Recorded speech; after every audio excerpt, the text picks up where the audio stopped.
If we want to be rich, we're supposed to take advice from rich people. That makes perfect sense. But who do you think rich people get their advice from? I would argue one answer to that is Naval Ravikant, who has given out some serious financial wizard wisdom when it comes to money. Sources say he's worth over $60 million and will likely be a billionaire someday thanks to his investments. He was early to Uber, Foursquare, Twitter, Wish.com, and other highly valuable companies, so I'd say given his history, he's worth listening to. Remember, if you want to be a millionaire, you have to do what they do. That's the secret. One of the best things I've gotten from him is his explanation of the 4 kinds of leverage. Those are capital, labor, code, and media. The first 2 have been around for a while, and so has media to some degree, but code and media these days can be used by just about anyone in any financial position to build their wealth. By now, you've probably figured out that the single best investment you can make to go from zero to millions is investing in leverage. I know that sounds a bit odd, abstract, and no one has probably talked to you about investing like this before,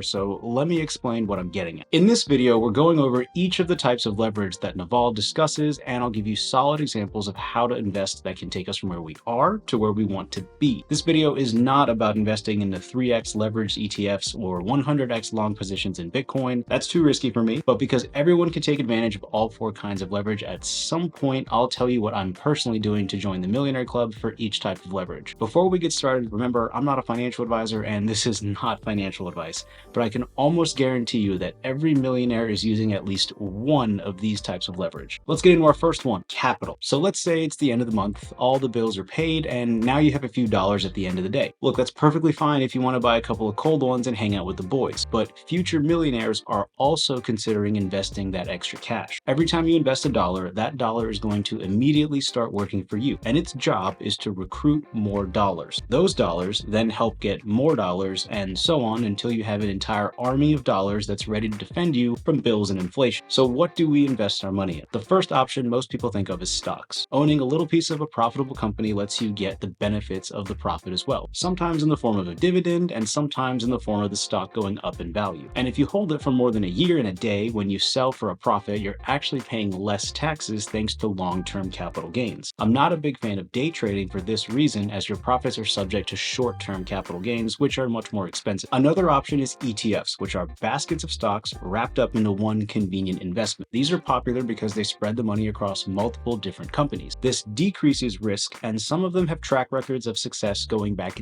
decades. A lot of people invest in these regularly and consistently over their life and end up with millions in retirement because of it. Other more advanced ways of using capital are to invest in the futures market, forex market, buying stock options, real estate, and cryptocurrency, which each of these have their own risks and rewards, so be careful. Personally, I like ETFs for their convenience and overall performance, and crypto for the high risk, high reward side of investing. But one of my favorite ways to invest is to invest in side hustles, like this YouTube channel. Side hustles let you take advantage of the second kind of leverage. Number 2, labor. Investing in someone else to do the work for you can be powerful because it allows you to scale what you're already doing. Now, this doesn't make you a bad person, as long as the person helping you is getting their fair share for their honest work, of course. Imagine you have until the end of the day to get all your things from your old house to your new house. It might take all day and night to get it done if you're working by yourself. And it might not even be possible because couches and mattresses usually require a few people lifting them. But if you ask a few friends to help you out, jobs that weren't possible before now are, and you get the job done faster as well. Just make sure you get them a few pizzas for their help, and yes, pay for the garlic sauce. It's delicious and they helped you move, they deserve it. The same thing applies to business. Imagine you start a bakery, and because people love your cakes and cookies so much, you just can't keep them in stock. Well, if you hire someone to help you bake them, you could sell more because you can make more. And then as you get more popular, you can expand to multiple locations, which requires you to leverage more labor, but allows you to sell even more. And the cycle repeats and expands until you find yourself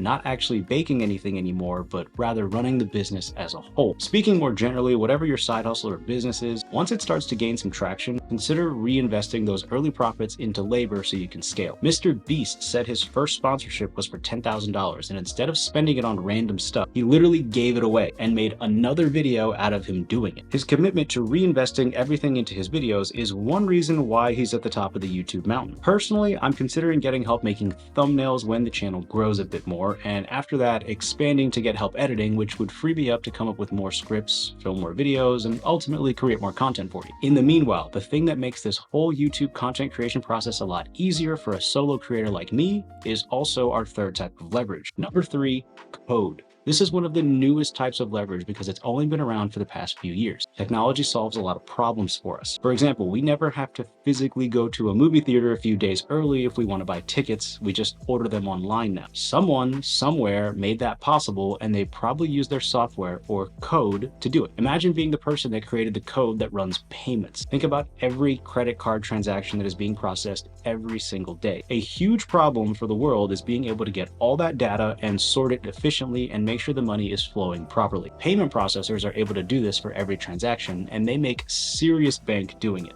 Even though they charge a small fee, fractions of pennies, the volume of the problem is so high, the reward is literally a mountain of money. If you can find a problem, particularly a problem that a lot of people have regularly, and solve it with a new piece of code, you can take that, leverage it, and turn it into real cash flow. The thing is, code doesn't necessarily mean code as we traditionally see it. There's a ton of no-code software that's available to help people do all sorts of things, like building websites, for example. Another great example is video editing software and plugins. Imagine if you made a video editing technique that a lot of people wanted to do. If you made a digital product that let other people do the same exact thing in a simple drag and drop format, you're in business. This website, Motion VFX, is where I've gotten some of the tools that I use to edit these videos. I purchased them because they make editing the videos a lot faster and make things look a bit more polished. Someone created a way for me to easily replicate the effect I wanted, saving me time. We traded value for value. When it comes to leveraging code, the sky is really the limit, but personally, I have no current plans to use code as a form of leverage. Maybe in the near future, I'll put more effort into some digital products, but that's on hold for now because I'm actually more focused on our next type of leverage. Number 4,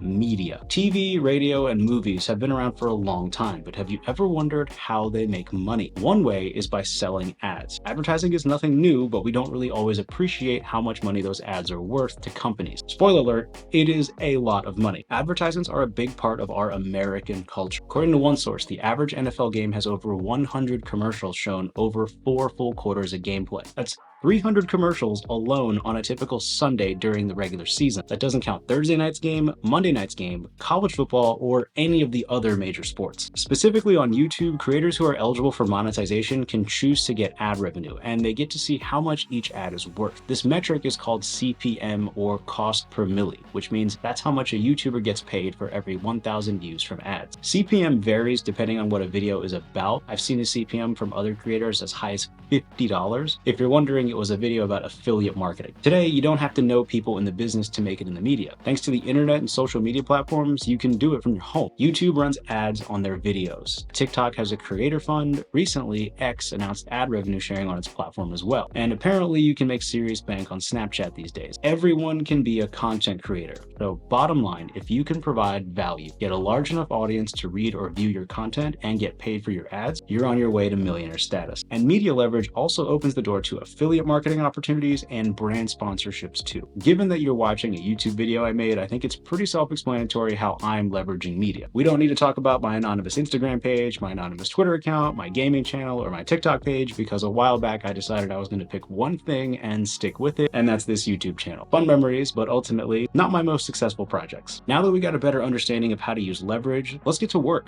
Check out this video of the best side hustles on the internet that let you quit your day job and eventually hit millionaire status. If you found value in the video, click the like button, subscribe for more, and I'll see you in the next video.